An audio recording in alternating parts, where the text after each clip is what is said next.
Well, having the right view of sin, ang laki ng masasabi ko lang. Totoong praise God na I got born again last year. Marahil nakita ng Lord na pagod ako sa pagkakasala or natakot ako sa pagkakasala. And isang nag-strike talaga sa akin sa lesson na ito ay yung the root of all evil is self-centeredness. Na nag-ugat naman talaga ito kay Satanas dun sa five na I wills niya as mentioned in Isaiah, the book of Isaiah. Wherein ang pinagkaiba ngayon, ibinigay na sa atin ang bagong spirito na pangako ng Diyos dito sa bago niyang tipan. Bagay na talagang napagtagumpayan ng Panginoong Jesus. Because nakita ko dun sa video sa aral nito na kapag tama ang pagka-born again ko, magiging desire ko ang araw-araw na maging kawanis ang Panginoon, hindi dahil sa gusto kong maging kaparis niya, kundi dahil sa ayaw ko ding magkasala sa Ama, katulad ng kanyang in-example sa buhay niya habang nandito sa lupa. Dito ko naintindihan talaga yung ang daming kasinungalingan na naibaba sa mga katuruan. I remember when I was very young, kasi lumaki po ako sa isang bahay ampunan na usong-uso po yung crusade. Natatandaan ko po na naabutan ko rin po na nag-crusade si Billy Graham, even si Jimmy Swaggart. Naririnig ko yung mga panahon na nag-iiyakan ang mga nasa simbahan gawa ng they were always talking about repentance, sin, and holiness. And napatanong ako after it, narinig ko tong video. Nasaan yung katuruan na yan ngayon sa mundo? And wow, I remember, ang tagal ko na palang, buti na lang po. Ang tagal ko palang nabalot sa kasalanan. Kapag ang tao hindi niya nakita yung view ng kasalanan, kahit saan, even ministers, even churches, wala ko talagang itutuloy pa rin yung katigasan, wala pa rin konsensya, wala pa rin conviction. Kasi maaaring nalinlang na talaga ng kaaway dahil dito sa self-centeredness na to. And even at this point of my Christian walk, ayoko pa rin mauwi sa ganong kaparanaan ko dati. That's why nag-mark sa akin yung prayer na yun. Totoo yung sabi ni Pastor dun sa video. I was corrected. Oo nga. Mas pinofocus ko yung protection namin family, yung protection ng church, yung provision, where more than asking for perfect wealth, more than perfect holiness. Kaya sabi ko, Lord, this is the day that you have made for me. Tama nga na I have to value that prayer na binigay ng Panginoon. Ayan. Yung iba po ay nagpaalam sa ako na po. Ang Bible reading ko po ay sa Luke 5. Dito naman po sa ating pinag-aaralan, having the right view of sin. Nakita ko na isa sa mga napakahalagang aspeto ng pagpasok sa New Covenant is yung tamang view talaga sa kasalanan. Ano? Na kapag mali yung pananaw natin, kahit kunyari sa akin, mali pa rin yung ano ko, yung trato ko at pananaw ko sa kasalanan, kahit sinasabi kong New Covenant ako ay hindi talaga makatotohanan. Nabanggit ni Pastor Ferdy kanina, yun din po yung na-take ko dito, na maraming Kristiyano talaga, iba-iba rin yung view patungkol sa kasalanan. Depende dun sa doctrine na kanilang natanggap. Yun nga, may iba ay sobrang lenient na dahil nga sa inabuso yung biyaya ng Diyos ay wala nang ano, kumbaga, pinatawad ka na kasi ng Diyos eh. Hihingi ka na lang kahit nga hindi ka na humingi ng tawad, mag-thank you ka na lang kasi bago ka pa magkasala, pinatawad ka na. May narinig ko akong ganun na nakakalungkot talaga, nakakaiyak. Yung iba naman ay iba yung aspeto dun sa pananaw sa pagkakasala. Yung sobrang strict naman na wala sa lugar. Parang kunyari yung pag hindi ka nagbigay ng tithes, nagkakasala ka, ganun. Yung legalism din. Kumbaga, supply din eh.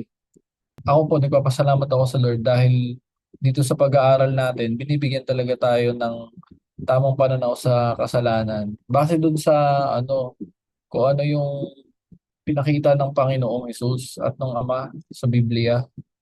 Kung paano si Jesus ay kung paano siya nung nagkatawang tao ay talagang ayaw niyang magkasala. Ganon din yung sa atin. Isa pa po dito, pagka tama yung view natin sa kasalanan, base po dun sa pag-aaral natin, magbabago rin yung prayer life natin eh.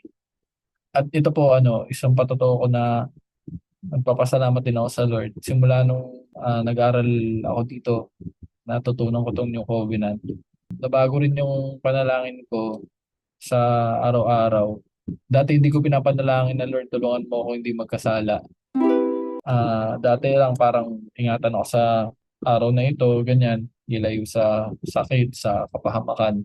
Pero aminin ko, hindi ko po talaga naipanalangin na Lord, wag akong magkasala. Nung napakinggan ko na lang itong turo na ito, saka ko lang na-realize na, o nga, no, nagsasabi pa naman ako Kristiyano, tapos ganun. Sobrang lenient ko din sa bagay na ito. So, salamat po sa Panginoon dahil sa mga turo na ito, na-correct ako at na bibigyan ng tamang talaga. Nababago yung prayer life. Nababago din yung attitude towards sin. Parang hindi na siya simpleng bagay lang. May bigat na sa puso. Dati parang kapag may kasalanan, parang ewan ko, sa panahon po natin ngayon, parang ganun eh. Yung mga tao kaya siguro desensitize sila sa kasalanan kasi nagagawa nilang magbiro-biro eh. Parang, alam niyo po yun, joke. Parang ginagawang joke-joke na lang pagka may mga gumagawa ng pagkakasala. Yung homosexuality, parang na lang. Dahil nga puro ang mga homosexual sa atin is comedian. So parang alam mo yun, nababago talaga yun. Pero sa akin, iba na. Parang pagkakasalanan medyo may ako sa damdamin, parang mabigat. Lalo kung ako makita ko yung sarili ko na nasa ma-expose ng salita ng Diyos na may mga bagay pa ako nagagawang pagkakasala laban sa Panginoon. Bigat sa akin. At andun yung grieving sa puso ko na Lord. Gusto kong ma-overcome ito. Dati rin po hindi ko yun naiisip o hindi sumasagi sa isip ko yun. Parang sa akin lang, hingi lang ako ng tawad sa Panginoon. Pero yung parang pagsusumikap talaga na o yung pagnanais na makawala doon sa ganong sa pagkakasala ay hindi ko yun concerned before. Pero yun nga, thank you. Salamat po talaga sa Lord.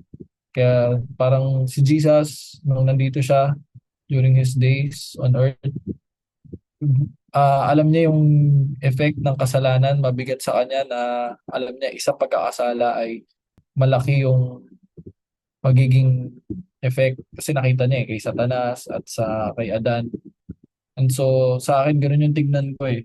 Kasi kung ang pananaw ko, parang sinabi ni Pastor ko, ang pananaw ko is yung kagaya nila, yung titignan si David as yung halimbawa, do pinatawad sila ng Panginoon pero hindi laging ganun eh. Aabusuin ko kasi yung biyaya ng Diyos pag ganun.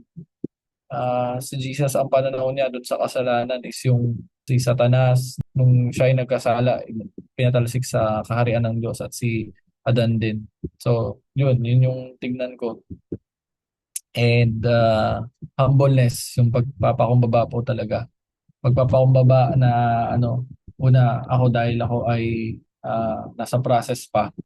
Kapag pinapakita ay na-expose ng Panginoon yung mga kamalian sa akin, magpakumbaba ako umamin.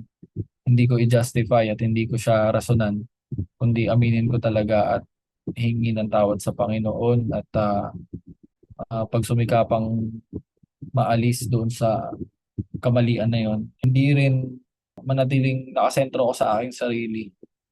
Yung humbleness na yun na in-exemplify ni Jesus ay nawa nga po magawa ko sa tulong ng Banal na Espiritu sa araw-araw. So yun po. Salamat po sa pagbabahagi ng lahat.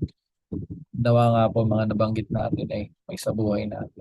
Bago ko po ibigay kay Pastor Art, mag-picture po muna tayo. Open po na kayo mga camera. Ready po. One, two, three. Yan. Okay. Hindi na tayo makatawa sa ating pinag-uusapan. Praise the Lord, magbibigay ulit ako ng kaunting karagdagang kaalaman tungkol dito sa ating napag-usapan. Napakalawak po nito. Ay biruin naman po ninyo na ito talaga yung nilalayon ng Diyos na iligtas ang tao. Sabi ko nga, sa Biblia, 4 na kabanata lang, yung walang kasalanan at walang problema ang tao sa Diyos. Lahat ay kumpleto, lahat ay mapayapa, maayos, talagang walang problema. Yan ay sa Genesis chapter 1 and chapter 2 at saka sa Revelation chapter 21 and 22.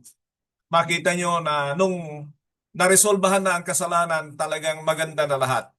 Yung unang 2 kabanata ay walang kasalanan, maganda, maayos ang lahat. Yung naresolbahan na ang kasalanan, na-restore lahat, maganda na ulit lahat. Mula sa chapter 3 ng Genesis hanggang Revelation chapter 21 ay nire-resolbahan talaga ng Diyos ang kasalanan.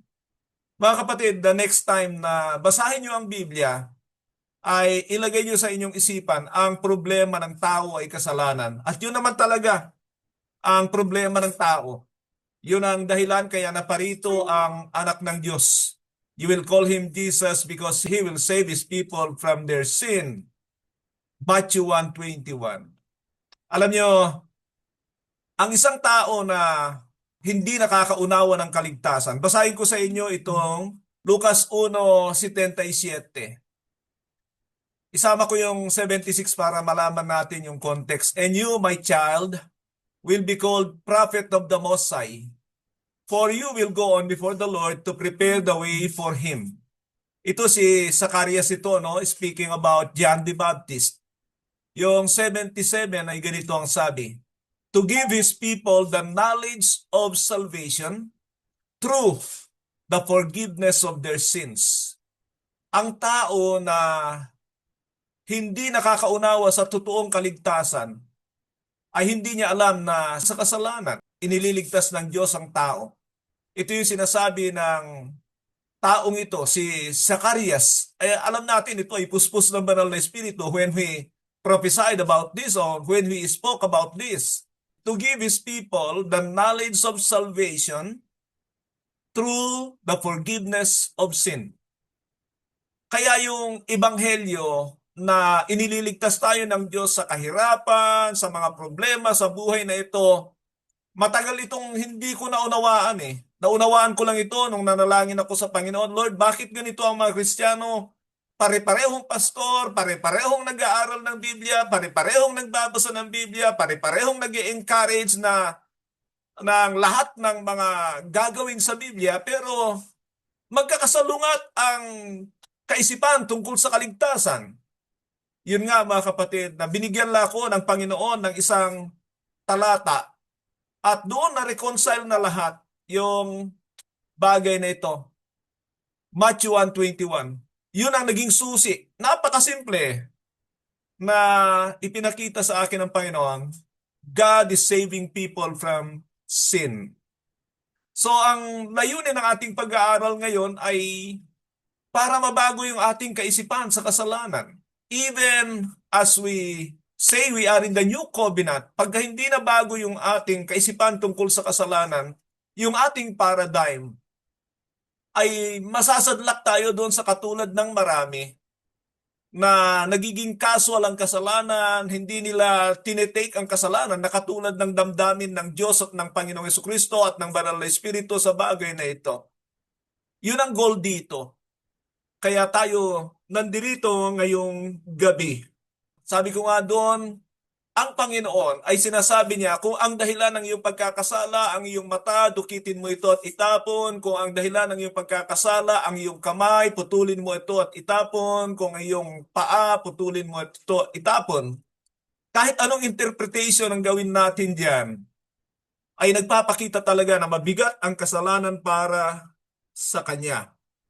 dapat ay meron tayong damdaming katulad ng Panginoon. In fact, mga kapatid, the reason God gave His Holy Spirit is that He will convict the world of its sin. Sabi niya sa John chapter 14. Kapag ka ang isang mananampalataya hindi talaga na born again and doesn't possess the Spirit of God, ay wala siyang conviction na ganoon sa kasalanan. Alam niyo, unang-una, ang banal na Espiritu, ang unang-unang gagawin niya talaga sa ating mga mananampalataya ay turuan niya tayo sa lahat ng bagay. Yan ang sabi ng John 14:26. He will teach us about everything. Yan ang gagawin ng banal na Espiritu dahil yung paradigm natin ay iba. Masasadlak tayo sa katulad ng maraming Kristiyano o kaya katulad ng sanlibutan na pinapababaw ang kahulugan ng kasalanan. Hindi ito para bagang problema. Katulad ng sinabi ng ating kapatid na mas mananalangin siya na nakikita niya yung mga nagagawa ng virus during the time na tayo ay may pandemya sa buong mundo. Pero ang nagagawa ng kasalanan ay hindi nakikita ng marami. Minsan ay sinabi ko rito na hindi ko na maalala kung sino yung sinabihan ko, may ketong ka. And that's the truth about sin. Ang ketong ay larawan ng kasalanan sa Biblia na pinandidirihan talaga. Makikita natin, that's the picture of sin. Pero iba pa rin ang nagagawa ng kasalanan because it brings devastation sa iyong relationship sa Panginoon, not only now but also to eternity. Ganong katindi ang kasalanan. Dapat makita natin ang bagay na yan. So, meron po akong ipapakita sa inyo. Pero bago yan, ituloy ko muna yung hindi ko nabanggit na the next time na basahin nyo ang Biblia, it's not of anything else.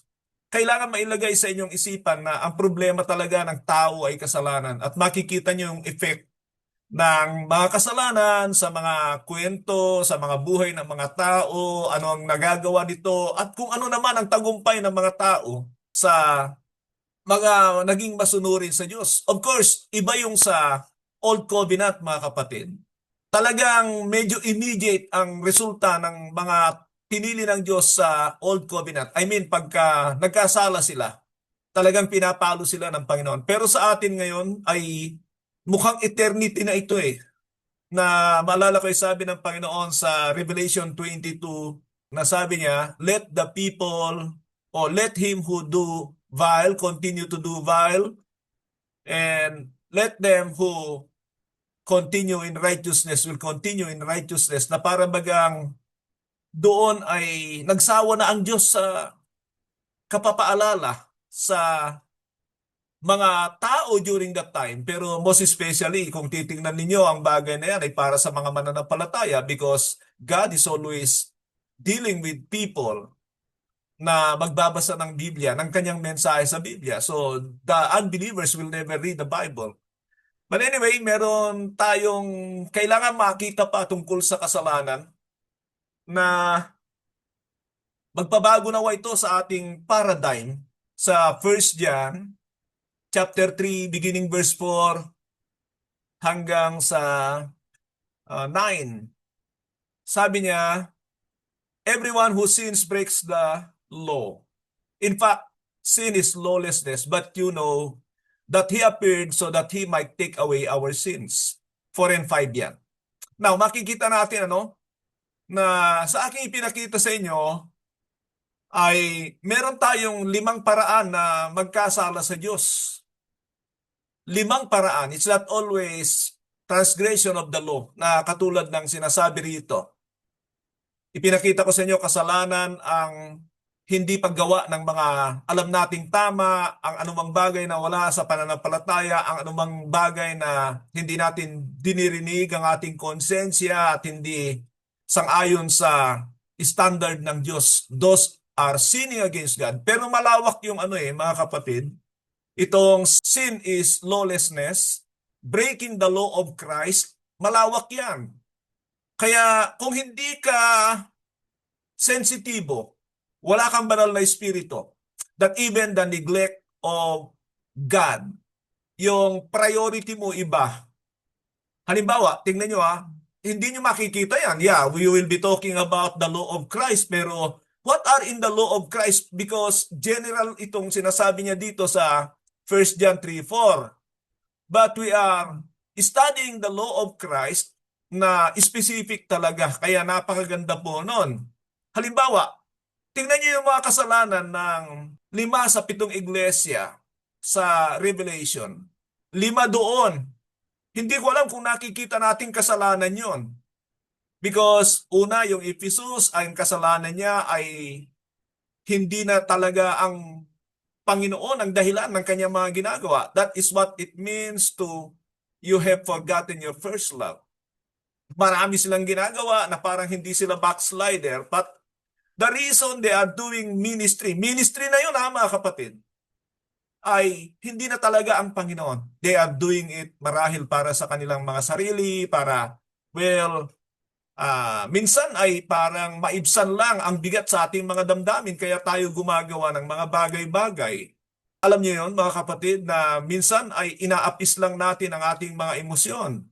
Yun ang isang hindi natin minsan nakikita. And you need to be sensitive na, uy, hindi na ito tama. And there is a need always for evaluation sa atin. Kaya sabi ko nga, without the Holy Spirit talaga, kahit yan, hindi mo madideter ang kasalanan na alam mong mali ang kasalanan, alam mong masama ang kasalanan, alam mong devastating ang kasalanan, pero kung hindi mo yan nadideter because of the presence of the Holy Spirit, yung deep evaluation sa buhay mo, wala pa rin hindi mo pa rin makikita.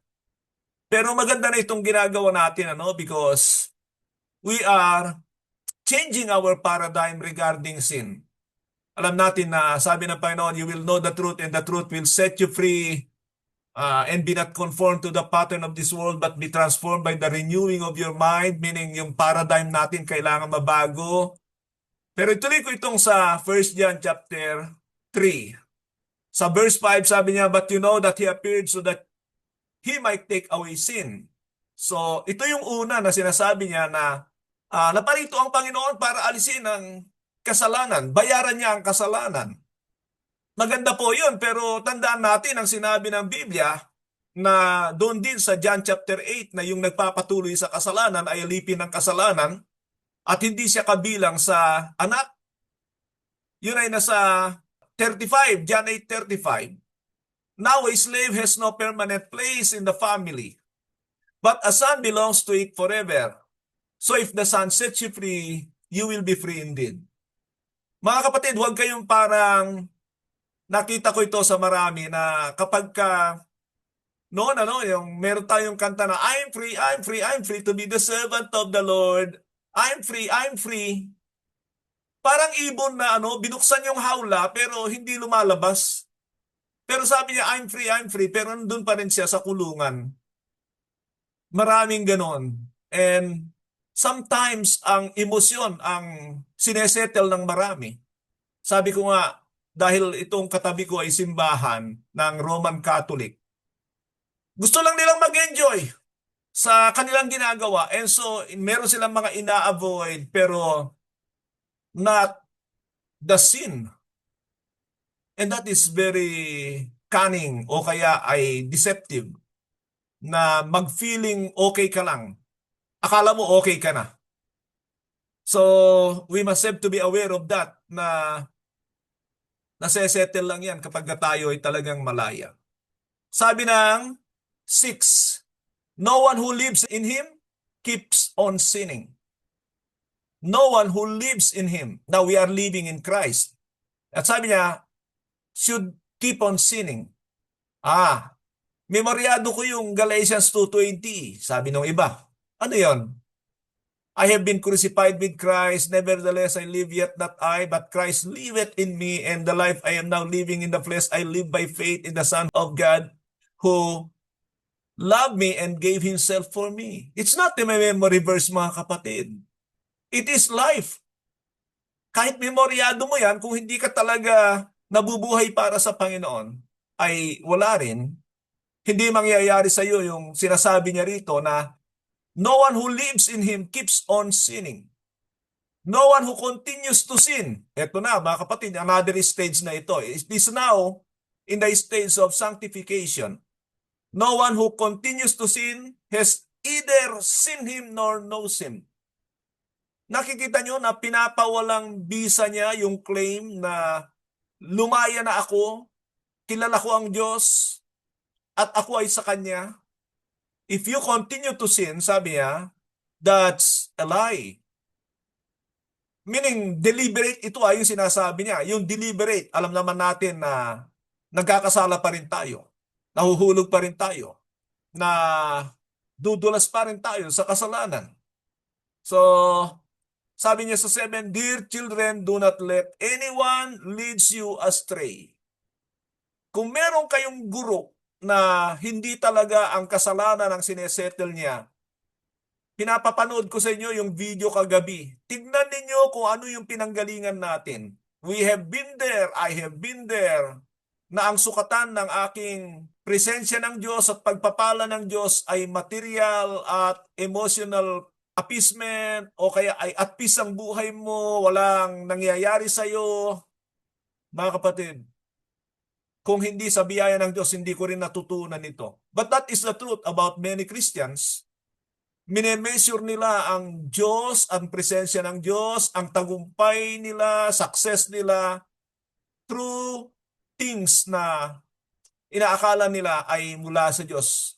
Not in the freedom of sin. Yun dapat ang sukatan natin. Yun ang tunay na blessing eh. Ang unang blessing ay makita mo yung kasalanan sa iyo because we have giants. At katulad ng mga Israelita na pumasok sa promised land, hanggat hindi nila nakikita yung mga higante, hindi nila ito mapapatay. And so we need to determine and acknowledge there are giants that I need to kill. Ginawa ng Diyos ang kanyang bahagi, mga kapatid. Pinatay niya yung ating lumang pagkatao, Romans 6:6. Pero sinabi pa rin niya, put to death therefore whatever belongs to your earthly nature. Maraming utos diyan sa Biblia, sa mga sulat ng mga apostol, na trabaho pa rin nating mga mananampalataya. At alam natin na ito ay nasa process pa rin na into Christ likeness, na talagang makita natin ang problema talaga natin ay kasalanan. Ituloy ko lang itong verse 8. 7 sabi niya, Dear children, no, do not let anyone lead you astray. The one who does what is righteous just as he is righteous. Pagka sinasabi ng mga ngaral na no work is needed, he is a deceiver. Meaning, the one who does, gumagawa, hindi who does. Who does. Meaning, meron tayong gagawin. The one who does what is sinful is of the devil. Ganito ba ang preacher natin? Nasasabi niya, the one who does what is sinful is of the devil. Because the devil has been sinning from the beginning. The reason the Son of God appeared was to destroy the devil's work. Ganito ba ang mga preacher ngayon sa ating kapanahunan? O kayo mga preacher, do you tackle sin in your church na problema talaga natin? Mas marami ay ang kanilang talagang gustong isettle sa church ay yung kahirapan, yung mga problema sa physical, and yung problema sa emotional. Pero ang Panginoon isa lang. Lahat yun ay mga bunga ng isang ito. At ito ay ang kasalanan. So whether we can be saved from those problems, material, financial, emotional, ang mahalaga pa rin ay yung problemang ito sa spiritual. It's sin. Ang bigat talaga ni John mangaral, mga kapatid? Kaya kung i-compare natin ang ating mga sarili, am I like these people who stayed with the Lord? O I am with the people who stayed with the world? Yun ang tanong dun eh. If you stay with the world, you will enjoy other things. Not about sin.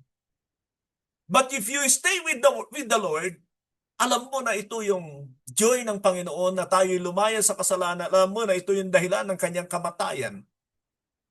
At malalak mo nga yun, Hebrews chapter 6 na ang nagpapatuloy sa kasalanan ay muli niyang ipinapako sa krus ang Panginoon at ibinibilad sa kahihiyan. And he was talking to the believers. Kahit Hudyo pa yan o Hentil yan, talagang pareho lang yan. There's only one standard in the New Covenant for Christian, Jewish, or Gentile. Sana po ay makuha natin yan. So, the reason he appeared was to destroy the devil's work. What is the devil's work? Sin. Sinning. Is the devil still working in us? Malala niyo yung 1 John 2:2?